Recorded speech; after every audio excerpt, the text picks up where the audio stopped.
The cruelest betrayals don't come from strangers. They come from the ones who swore to love you, while secretly sharpening the knife behind your back.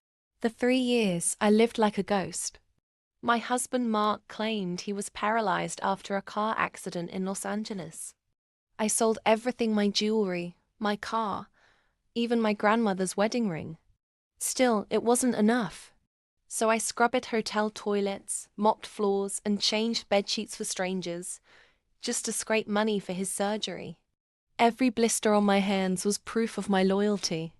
Until one night, I walked into a luxury suite to clean, and my world shattered. There was Mark, standing tall, laughing, pouring champagne for the half-dressed woman sprawled across the silk sheets.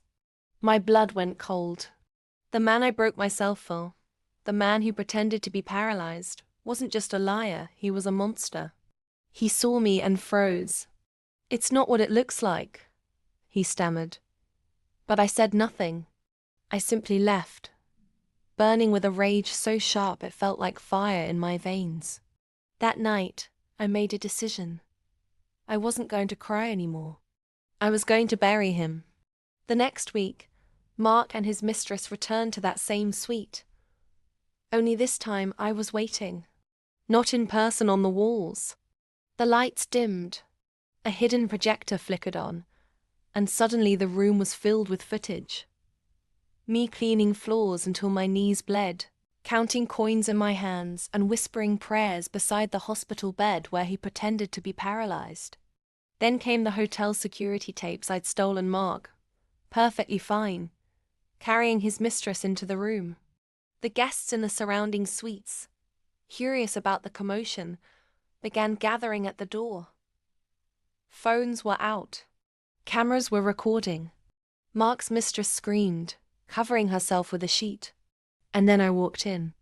In my hands, I carried two things: divorce papers and a police file I'd built with a private investigator.